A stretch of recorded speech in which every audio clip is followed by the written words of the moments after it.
This is Housebound. I'm Chris. I'm Holly. I'm Ashlyn. I'm Greg. And you're invited.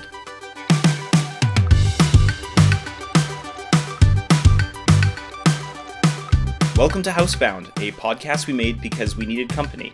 On it, we talk about what's on our mind that day, and today we're going to tackle the subject of what exactly is Canadian cuisine. Now, we might not come to a definitive answer, but I did want to kind of poll everybody and see just their thoughts on what was something that was just violently Canadian in cuisine world, and then kind of give you some.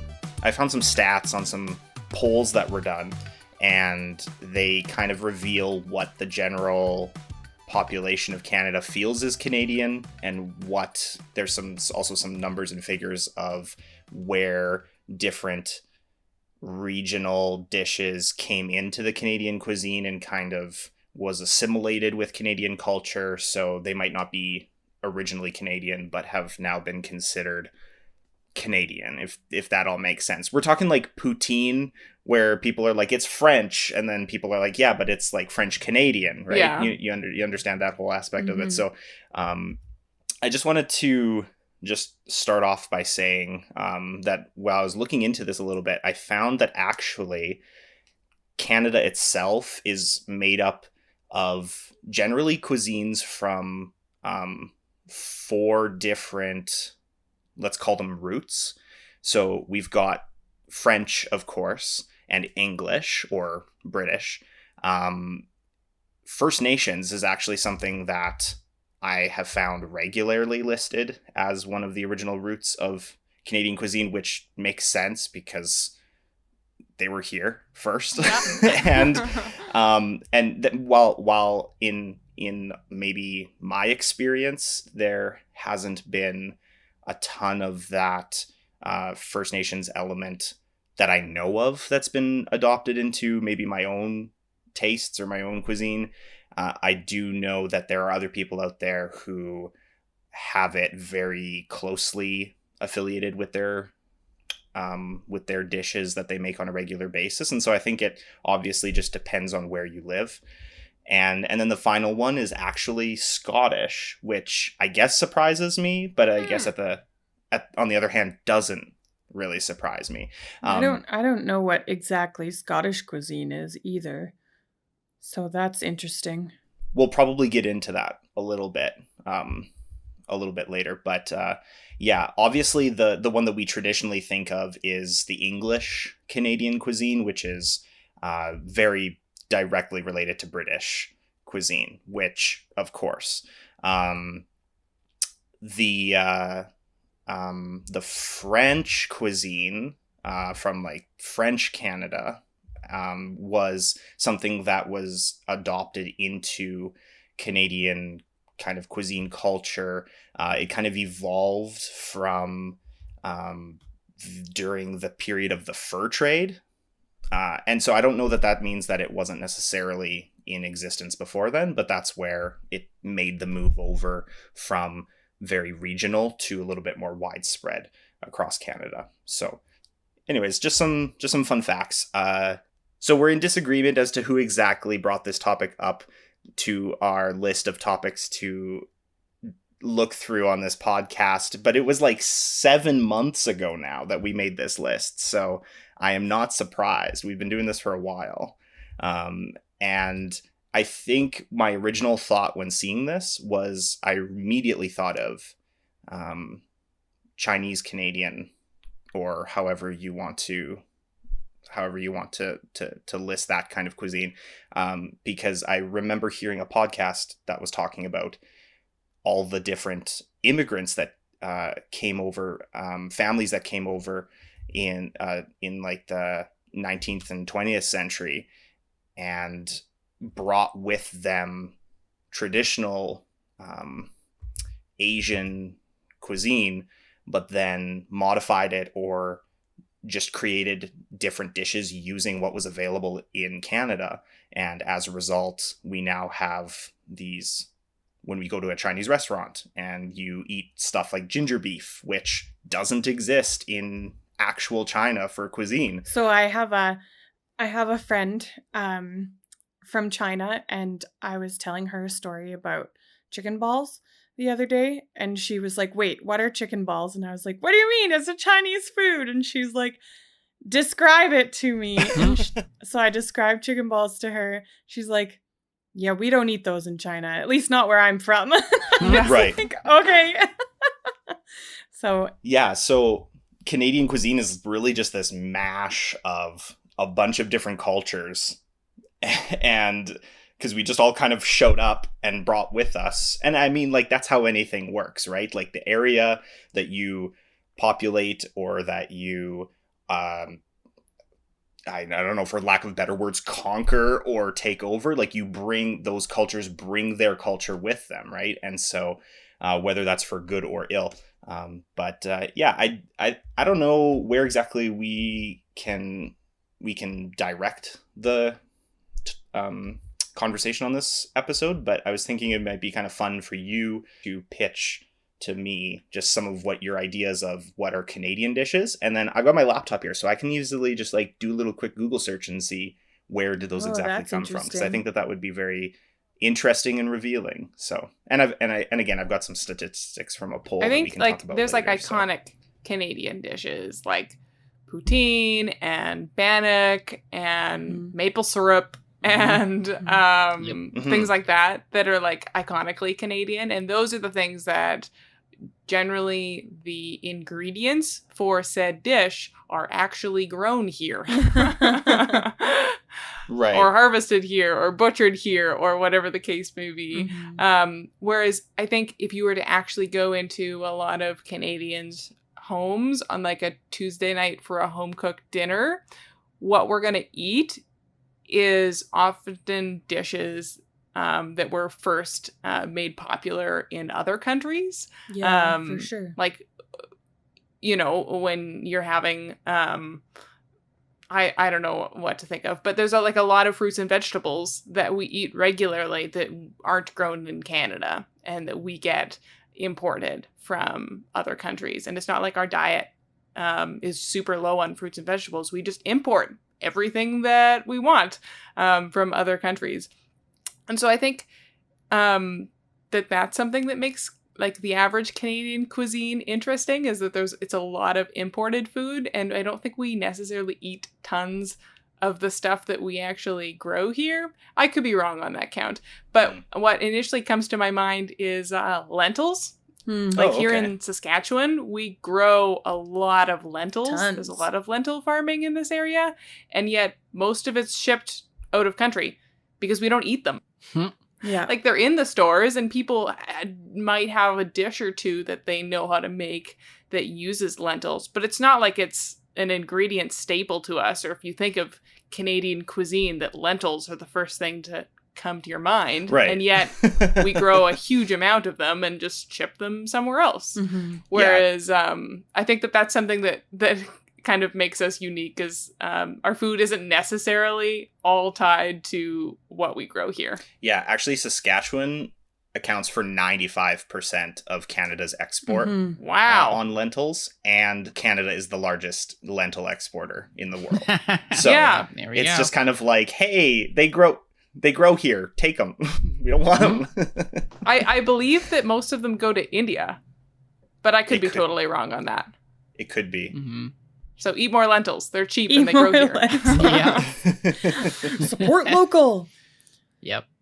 I stumbled across an article here from the University of Toronto about bannock, and I think this is very revealing, and it's great that we started the podcast the way that we did, because this will make it very interesting to talk about, even if just briefly. But it's from the University of Toronto, from their food services part of the university site, and it's a history of bannock. And just the first couple of sentences, I'm just going to read verbatim here. So bannock is a type of fry bread which originates from Scotland, there we go, but was eventually adopted by the Indigenous peoples of Canada, particularly the Métis of Western Canada. The Scottish cooked the bread on a griddle called a bannock stone, which they placed on the floor in front of a fire. And bannock stems from the Gaelic word, I'm assuming it's like banosh or bannock, which means morsel, a short and sweet but accurate description. And so then in the 18th and 19th centuries, when the Scottish explorers were coming over, it says that the indigenous of the area adopted it as their own. I haven't done too much research into that, so I don't want to say, oh, they took Bannock from somebody, but I mean, like, I also don't think that that's a terrible thing, because we're talking about food culture, about like adopting other people's food culture. So I don't think it's totally unreasonable to say, oh, some other culture came across and brought a dish with them, and then people that were here decided, yeah, that's a good dish or whatever, and made it their own a bit. So, but that's a side of it that I didn't know about. So if you're listening to this and you know something that completely throws that little history I just read under the bus, please, this would be a great opportunity to leave us a message.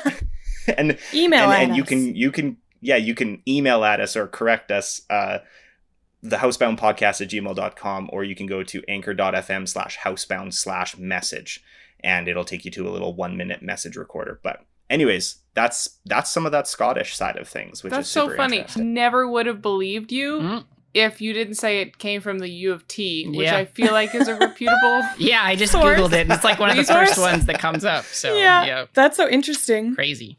Yeah, very interesting. And again, it might not be identical, right? Like, they might have taken it and done it their own way. In fact, I'm sure that they did it their own way because of the region of the world. You just like, well, you would make, oh, we don't have that ingredient here. Yeah, you would make it the way that you could make it easiest, right? Right. And so I don't know exactly what the difference is, but that's maybe for another podcast. This is just fun, interesting, finding out stuff about food that we didn't know before, I guess, from our culture, quote unquote. But now I want to actually like know what is like First Nations food, because I know that that's one of like the primary ones that kind of pops into mind, right? Like there's even that like in town there's the what do you call them? Food trucks? Food trucks. Yep. Food trucks. And there's like that one that's like a Bannock burger one, you know, oh my goodness, that right. sounds delicious. where they make it out of, and so it's like, because to me that's like one of the main, foods that would have come from First Nations culture. But now you're throwing me for a loop, Chris. So now I question everything I once knew. Well, I mean, indigenous cuisine is like simply a type of cuisine produced by using plants and species like native to the area. So that could be for anywhere in the world. Right. If we're talking about Canada, of course, I don't have very much experience with that or very much knowledge of that. But another quick search here shows that restaurants owned by First Nations restaurateurs in Canada are typically using dishes consisting of beans and corn and squash, obviously amongst other things. But yeah, it's just of the area stuff. So yeah, that could be a very depending on which area of the world we're talking about, drastically different. Well, and the climate in Canada, it can range hugely depending on what area of Canada you're in. You know, the climate in BC versus the north is really different. So I'm sure you're going to have different types of dishes that are coming out of those regions. Like lentils. I have a food that I have never eaten, but I have heard about that is from First Nations people. Fermented beaver paws. That's a thing that is eaten in Canada. It sounds yucky to me, but apparently people like it. Are they served whole? So the story that I heard about it was actually a professor of mine that was making a point about not being too uppity up about our education for microbes. Because, so the story was, there was this microbiologist that was living in the north. I don't remember which territory in the north. But he saw that people were taking these beaver paws and they basically would just toss them behind the stove, and then they would ferment, and then they would eat them later, like several months later. Yeah. And he was like, that's can't be good for them. Like, I don't I don't think that's okay. At least put them in a plastic bag. And so the people put them in a plastic bag and then tossed them behind the stove and then ate them. And then they got sick. And Yeah. he was like, why did they get sick? And so the botulism. the moral of the story, well, it was not botulism, but the moral of the story for what he was telling us was that you have to be careful because the aerobic bacteria weren't as bad as the anaerobic bacteria. And so the fermentation was okay when it was aerobic, but not when it was anaerobic. And so then they got sick. And he was like, don't be so uppity about the knowledge that you know. Think about things. Blah, blah, blah, blah. But I came away from that going, fermented beaver paws. That is now a thing that I know about. Something that, stuff that strikes me as being very Canadian are things like maple syrup and poutine as well, which were mentioned earlier, and also butter tarts. But I'm not sure if that's because I'm Mennonite. That seems English. Butter tarts. Yeah, you're not familiar with butter tarts? I know butter tarts. I just don't associate them with Canada. Yeah, me either. I associate them with tea and crumpets. Well, and it might be a British thing, but that's why I was thinking that it was maybe more of a Mennonite thing. Is it? Did you look it up? Where does it come from? I'm looking it up right now. Butter tarts. There's lots of recipes, and they all seem to be histories that are at the top of the recipe things, like one of our last conversations back in the 1700s when my great grandmother came. That's funny.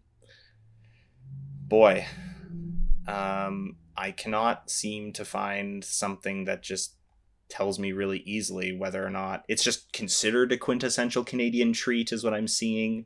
Really? That's all that I'm consistently seeing on it, and I don't want to spend hours and hours looking at it, but I have an idea. Sure. So I've been having trouble trying to think of things that I think are outright Canadian. Yeah. But maybe if we try to think of things that are normal to us, but we don't know the specific background of. So like pepper nuts. If you're familiar with those little cookie things, I don't know where those come from. Is that a thing that's like Canadian, or is it some other place? I don't know. Looking for lack of knowledge rather than actual knowledge. Well, I know them as papanate. Oh, so maybe they're like German or something. I think they're German. Well, it is. Okay. It is there is a Low German word for it as well. So there's German and Low German, and then the English translation, which I guess is peppernut. But that's how I know them again, is like butter tarts and pepper nuts and stuff like that are through my Mennonite background. New Year's cookies, Rollkuchen. I butchered that word probably, but it's definitely Mennonite. Yeah. Or what a food that like I've had from Greg's grandparents as well as my own grandparents, but everybody always like flinches when they hear the word of what it's called, which is ammonia cookies. What is that? So I think if you can go to Nutter's in Saskatoon, you can buy baker's ammonia, which is not the same as cleaning ammonia. I should hope not. But it has this sort of like they're minty cookies with like a green mint frosting, and they're kind of like a puffy sugar cookie with this green mint frosting. And the cookie has this baker's ammonia in it, and probably some peppermint extract as well. But it kind of has this, like, when you bite into it, it has that like minty tastes like scope chill, in your mouth. And that's the combination of likely whatever peppermint extract that's in there and baker's ammonia. Interesting. I'm not sure where the ingredient comes from. It seems Mennonite because it's all my Mennonite family that cooks it. We slanted on the more peppermint side, so we just called them peppermint cookies. Oh, interesting.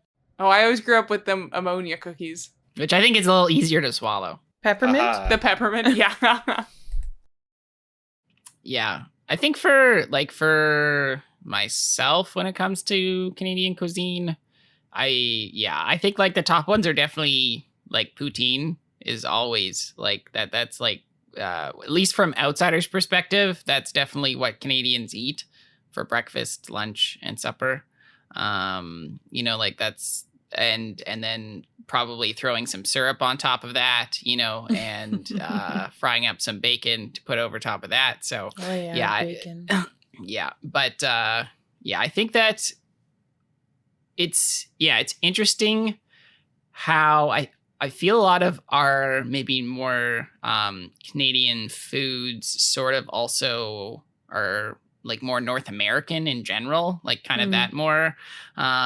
So like, I don't know, like hamburgers, those to me like seem like more of a North American thing than maybe European, and maybe I'm wrong, but who came up with that?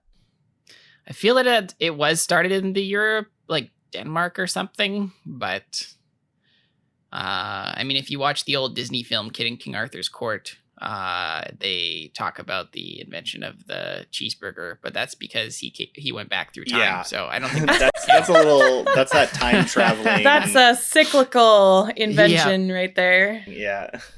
But yeah.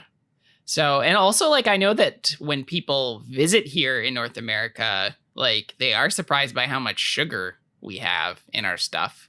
So like our cereal sugars are very, very sugary. Especially because we don't grow any sugarcane. Yeah. That's not a thing that we can grow here.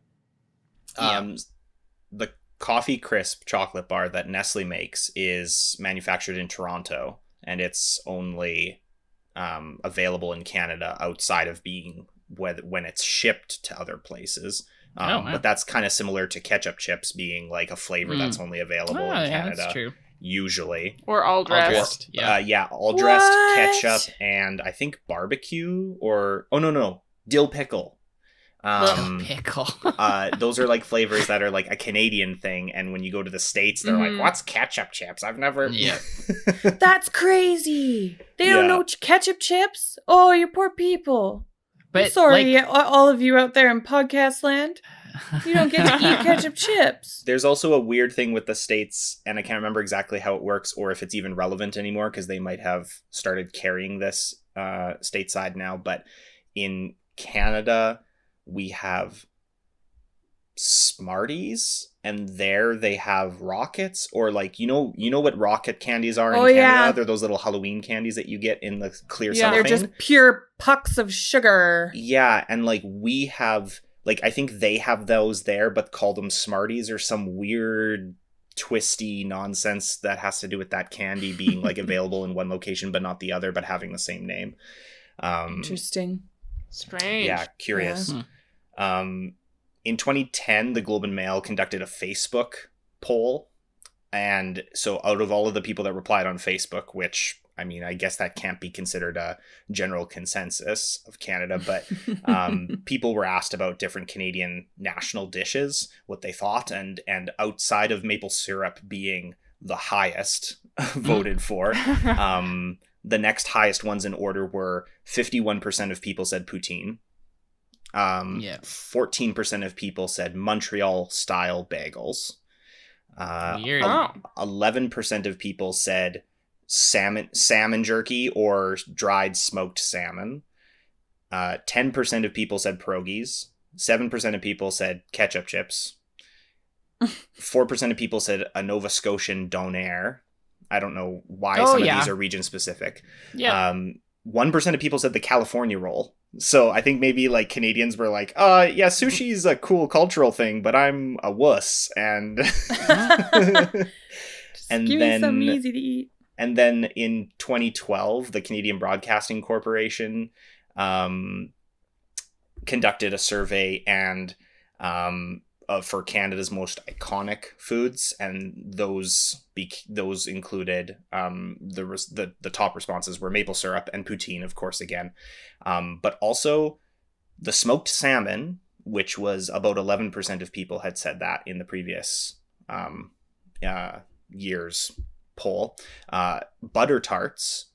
And also Nanaimo bars. Oh, yes. And I'm very familiar with Nanaimo bars, but have no idea as to the history of them. So All I know about Nanaimo bars is that other countries don't have them. And then we have a place called Nanaimo, BC, I think, right? Isn't that in BC? Is it related? I don't know. But perhaps. Quick Google it, Chris. I'm Come doing on. it. Okay, so it looks like Nanaimo is a dessert item of Canadian origin. Yes, its origins. The earliest confirmed printed copy of the recipe using the name Nanaimo bars appears in a cookbook from 1953. However, That's very recent. somebody else has a same recipe published somewhere else from the same year under the name London Fog Bar.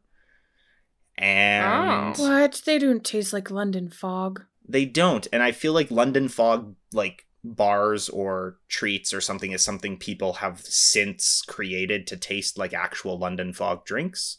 Yeah. So, yeah, it might be kind of ambiguous as to where exactly it originated. There's other references to it back from 1930, where it was said to be locally known as chocolate fridge cake. And one Chocolate modern fridge reference cake. even mentions the bar's existence in 19th century Nanaimo, which that modern reference is from an author named Matt Preston in 2005. And it looks like he posted a blog post called Tried Trio. And I don't know, without going through the blog post, maybe he has a resource in it, but maybe not also. So maybe it's just kind of one of those ambiguous things that just kind of appeared, or yeah.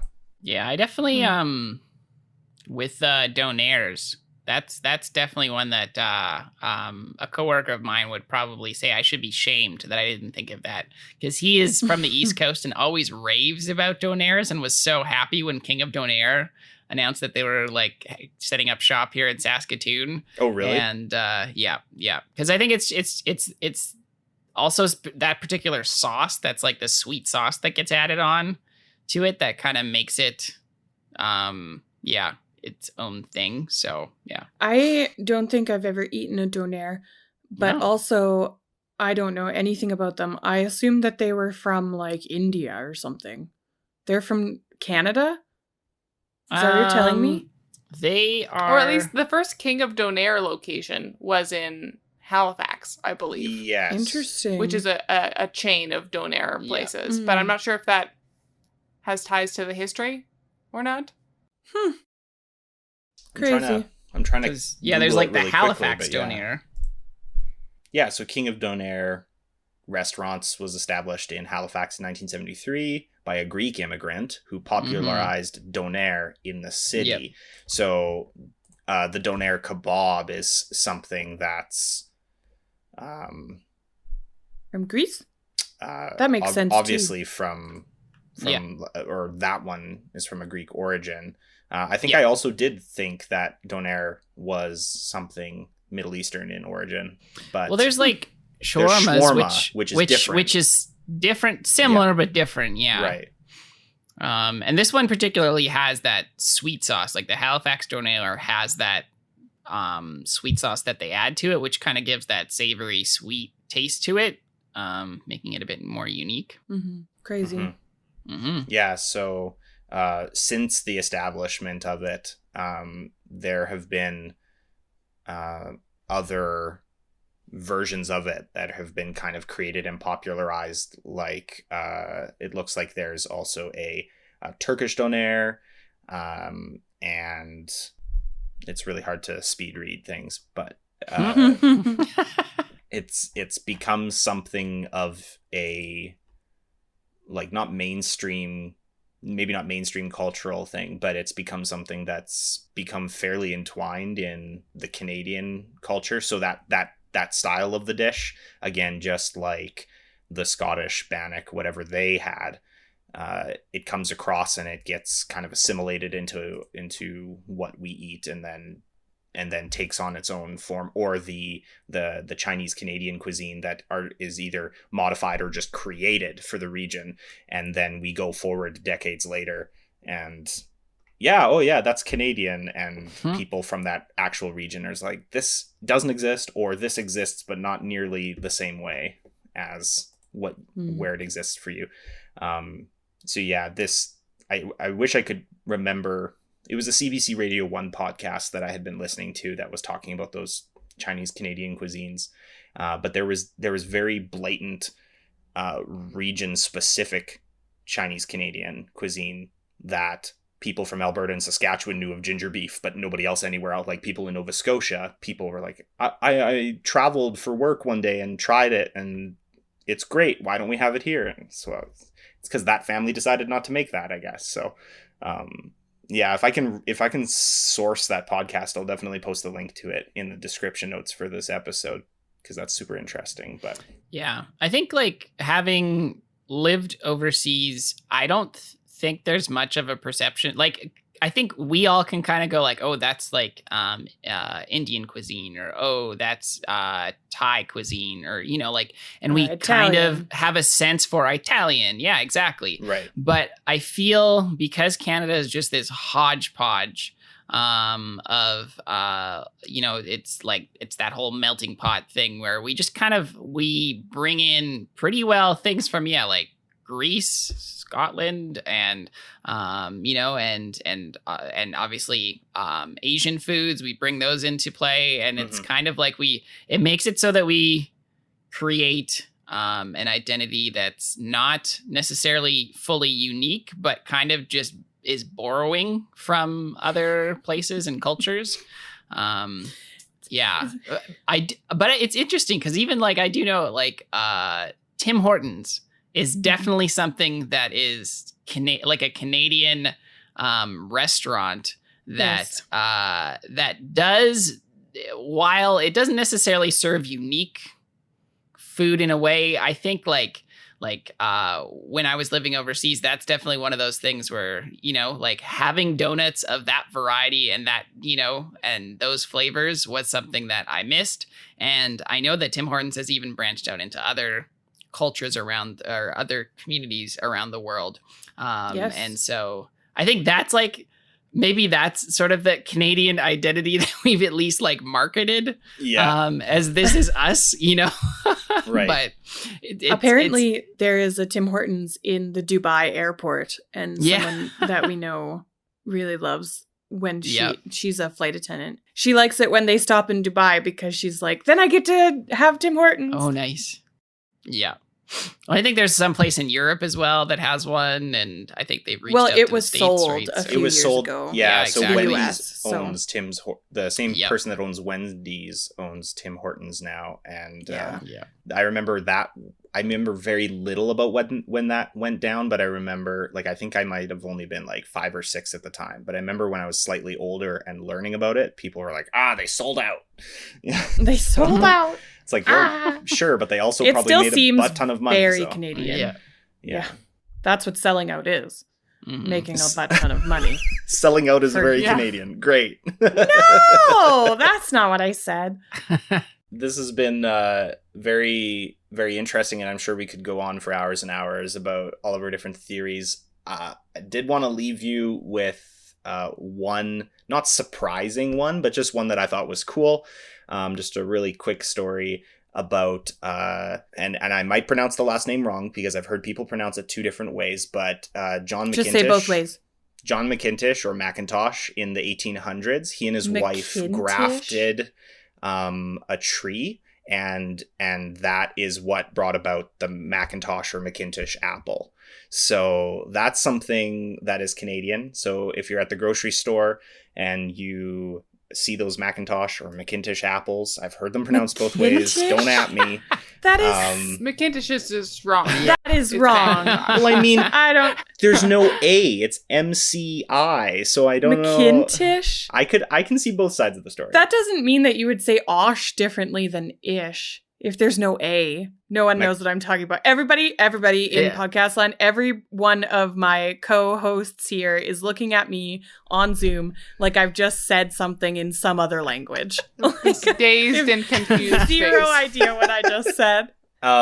So that's super interesting, and that's super fun because it's grafting. Grafting's super cool. Taking a couple of plants and like merging them together to make different plants and different species of plants is super awesome. And So that's just fun. We know that Canadians have a history of inventing cool things, whether that's penicillin or inventing trees. Yeah. or a different kind of apple. A Canadian apple a day keeps the doctor away, right? So, we're all about that. Only the apple doctors. Thanks for indulging us in this episode. Like we mentioned before, if you want to get in contact, you can email at us, whether that's angrily or supportively. And and that email address is thehouseboundpodcast@gmail.com. You can also find us on Facebook, on Instagram, on Twitter. Throw us a DM if you're on one of those sites, or you can check out our podcast hub, which starts at anchor.fm/housebound, but also branches out across many other platforms. So if you want to leave us a message, just check the description box of any of these episodes, and there'll be a link in there to leave us a little 1-minute message. We'd love to hear from you. That's it for this week. We'll chat with you again. Bye-bye. Bye. Bye.